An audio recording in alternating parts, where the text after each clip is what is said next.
Welcome to ఆర్5 TV news. Alluri జిల్లా డుమ్రిగూడ మండలంలోని బొందుగూడ గ్రామంలో అంగరంగ వైభవంగా 9వ రోజు నిమజ్జనం ఘనంగా జరిగింది. ఈ కార్యక్రమానికి కొర్రాయి పంచాయతీ సర్పంచ్ కొమ్ములు విక్రమ్ దేవ్, బీకే నాయుడు ముఖ్య అతిథులుగా పాల్గొన్నారు. బొందుగూడ యూత్ ఆధ్వర్యంలో వినాయక చవితి పండుగ సందర్భంగా ఆదివాసీ గిరిజన ఆచార్య సాంప్రదాయ ప్రకారంగా యువతి యువకులు దింసా నృత్యం ఆడుతూ ఘనంగా జరిపారు.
గ్రామస్తుల తరఫున అందరి తరఫున ఈరోజు ఈ యొక్క ప్రసంగానికి ముందుగా నేను తెలియజేసేదేమనగా, ప్రతి సంవత్సరం ఆనవాయితీ ప్రకారంగా ఈ యొక్క వినాయక చవితి ఉత్సవాలు జరుపుకుంటున్నాము. అదేవిధంగా ఈ సంవత్సరం కూడా 9 రోజులు ఈ పూజా కార్యక్రమాలు జరిపిన తర్వాత ఈరోజు అనుపు కార్యక్రమము జరుపుతున్నాము. దానికి సహకరించిన ప్రతి ఒక్కరికి పేరు పేరున ధన్యవాదాలు తెలియజేస్తూ ఈ యొక్క కార్యక్రమాన్ని 9 రోజులు ముగించుకొని ఈరోజు అనుపు కార్యక్రమం నిర్వహిస్తున్నాం. ఈ కార్యక్రమానికి గిరిజన సాంప్రదాయ పరంగా దింస నృత్యం ఉంటుంది, అలాగే డీజే సౌండ్ సిస్టమ్ ఉంటుంది. అంగరంగ వైభవంగా గిరిజన మహిళలతో దింస నృత్యంతో ఊరేగింపు కార్యక్రమానికి ప్రారంభించి ఇక బొందుగూడ గ్రామం నుంచి అరకు దాకా అలాగే రోడ్డు మార్గంగా కార్యక్రమాన్ని మొదలుపెట్టి కొత్తగడ దగ్గర అన్ని కార్యక్రమానికి ముగింపు.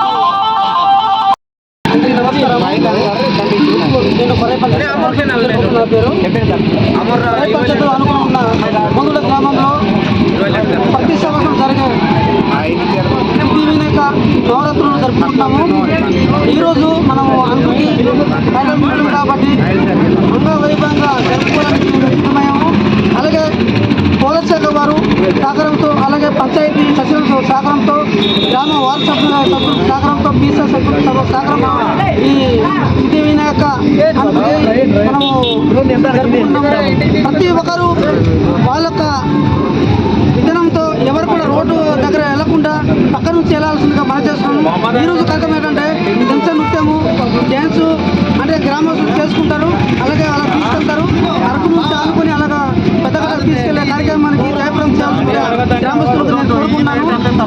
కాబట్టి ప్రతి ఒక్కరూ జాగ్రత్త వహించి ప్రతి ఒక్క యువకులు ముందు నడిపించి భద్రతతో వెళ్లాల్సిందిగా నేను మనవి చేసుకుంటూ ఇంతటితో ముగిస్తున్నాను.